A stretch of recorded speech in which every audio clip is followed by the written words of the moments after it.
Le 2 juillet, un marché de paris est apparu en ligne posant une question précise.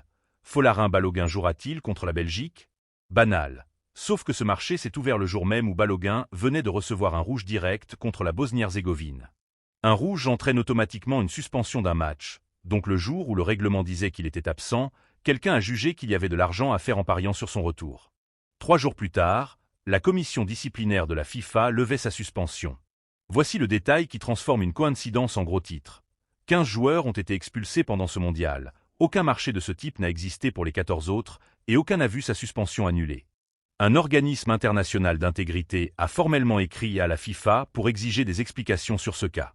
Ce n'est qu'un dossier parmi 7. Le scandale des paris que la FIFA a nié tout le tournoi vient d'être traîné en pleine lumière, avec des chiffres vertigineux. Avant d'aller plus loin, précision essentielle. Personne n'a prouvé qu'un seul match de ce mondial ait été truqué. Pas un seul. Abonne-toi à la chaîne si ce genre d'enquête t'intéresse. Un chiffre avant de commencer. Sur les 10 dernières personnes qui sont passées sur cette chaîne, seulement 2 se sont abonnés. Si tu fais partie des 8 qui repartent sans s'abonner, tu vas rater la suite de cette actu folle. Et crois-moi, elle va beaucoup plus loin que ce que tu penses. Un clic, une seconde, et ça change tout pour la suite de la chaîne.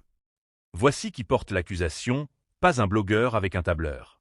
Le groupe de Copenhague est un réseau international indépendant créé pour détecter et prévenir la manipulation des compétitions sportives, opérant sous la Convention de Macolin du Conseil de l'Europe, un véritable traité de lutte contre le trucage de matchs. Ils ont surveillé les 104 rencontres du mondial, et leur conclusion, résumée par le Conseil de l'Europe, est que cette notice distincte ont été soulevées pour manipulation potentielle. Le groupe estime qu'environ 240 milliards de dollars ont été misés sur ce tournoi, le double de ce qui avait été parié au Qatar en 2022, en seulement 4 ans. Alors, qu'est-ce qui a réellement été signalé? 3 des 7 dossiers ont été rendus publics.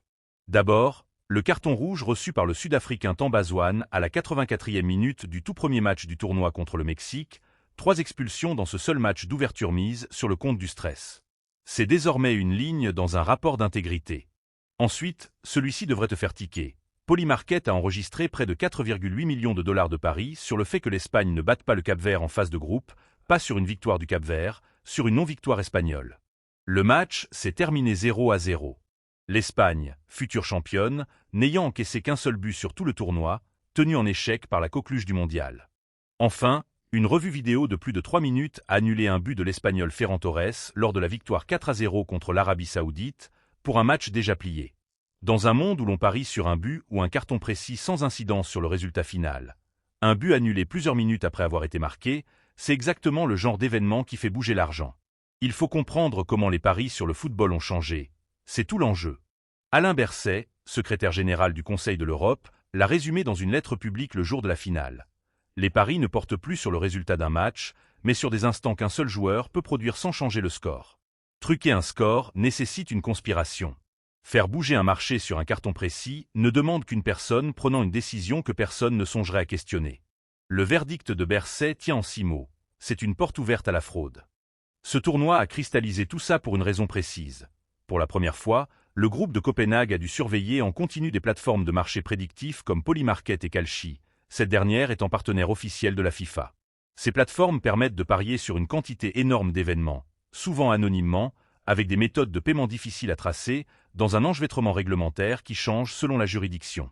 Leur ampleur a dépassé toutes les projections des analystes du secteur. Un territoire de paris peut réguler explosant en taille au moment précis où la FIFA décide de l'inviter dans ses stades comme sponsor. Si cette vidéo t'intéresse, abonne-toi, ça m'aide énormément à continuer ce genre de suivi. Et c'est là que le cauchemar de la FIFA devient franchement gênant, elle avait déjà déclaré cette affaire close. Mardi, sa propre cellule d'intégrité a publié ses conclusions, n'ayant trouvé aucune activité de paris suspecte sur l'ensemble de la compétition. Le lendemain, le groupe de Copenhague, qui appartient pourtant à cette même cellule, détaillait cette notice issue de sa propre surveillance. Même tournoi, même cellule, conclusions opposées, à 24 heures d'intervalle. Ce n'est vraiment pas terrible quand ton propre auditeur publie une contradiction au lendemain de ton satisfait site. La FIFA n'est plus un arbitre neutre dans l'industrie des paris, elle en est devenue actrice. En avril, elle a fait d'ADI Predict Street, une société de marché prédictif fondée quelques semaines avant l'accord, un partenaire officiel du mondial contre environ 150 millions de dollars, plaçant pour la première fois ses marchés à l'intérieur des stades. L'instance chargée de protéger l'intégrité des matchs touche donc de l'argent de l'industrie qui parie sur ces mêmes matchs. La lettre de Berset ajoute une phrase sur l'affaire Balogun qui frappe fort. Quand les règles plient sous la pression, chaque résultat devient sujet à caution. Sa suspension a été levée après un appel de Donald Trump à Gianni Infantino, sans que la FIFA n'explique jamais son raisonnement. Plusieurs eurodéputés ont écrit aux fédérations européennes pour réclamer une enquête sur l'implication d'Infantino. Et un marché de paris sur exactement ce dénouement s'était ouvert 3 jours avant l'annonce de la FIFA. Prenons l'autre son de cloche au sérieux, il est solide. Une notice n'est pas une condamnation. Le groupe de Copenhague classe les événements en 4 couleurs, du vert normal au rouge maximal, en passant par le jaune et l'orange. Les 7 notices sont toutes jaunes, le niveau le plus bas, déclenché par des variations de côte inexpliquées, des rumeurs ou une information venue d'une source fiable. Un signal à vérifier, pas un verdict de culpabilité. L'expert Christian Kalb, qui a travaillé avec le groupe, explique la version innocente. Un comportement étrange peut venir de simples mécanismes de marché. Si un bookmaker voit tout le monde miser sur un favori écrasant, il va sur un marché prédictif acheter le résultat inverse comme assurance. Ce n'est pas une conspiration, c'est une couverture. Avec 240 milliards de dollars en jeu, des anomalies statistiques sont garanties. Non, ce n'est pas la preuve d'un mondial truqué. Mais voici pourquoi ça reste le pire cauchemar de la FIFA plutôt qu'un simple mauvais cycle médiatique. La crédibilité d'un tournoi ne meurt pas d'une corruption prouvée, elle meurt de questions sans réponse. Et ce mondial en a produit une montagne.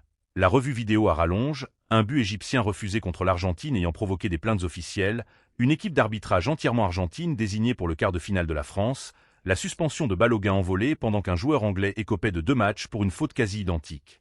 15 cartons rouges, une seule grâce, un seul marché de paris dessus. Aucune preuve publique ne relie un arbitre ou un officiel de la VAR à une activité de paris. Mais une fois qu'un scandale de paris flotte dans l'air, chaque controverse est réexaminée à travers un prisme qui n'existait pas la semaine dernière. Un astérisque permanent sur chaque décision serrée. Et la FIFA ne peut pas se défendre en position de force, puisqu'elle a pris l'argent du sponsoring. Quand on est payé par un marché prédictif tout en affirmant qu'il n'y a rien de suspect autour des marchés prédictifs, personne n'est obligé de te croire, surtout quand ton propre partenaire d'intégrité publie cette notice le lendemain de ton bulletin de propreté. Le Conseil de l'Europe ne demande pas de scandale. La proposition de Berset est un dialogue pour bâtir un cadre d'intégrité avant le Mondial 2030 en Espagne, au Portugal et au Maroc, la même approche qui avait permis d'imposer des traités contraignants sur la sécurité des stades après le Heysel et sur le dopage. La FIFA, elle, a déjà plus de 200 fédérations soutenant un 4e mandat d'Infantino en mars, ce qui indique bien dans quel sens penchent les intérêts. Alors voilà où on en est.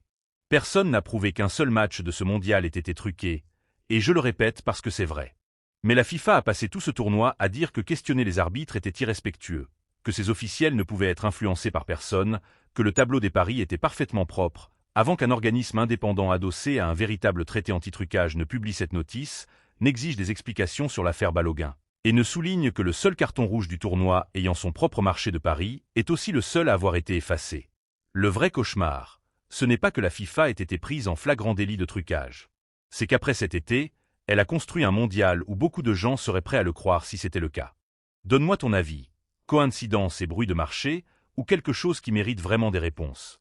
Dis-le en commentaire, et abonne-toi si tu veux la suite dès que la FIFA répondra sur Balogun.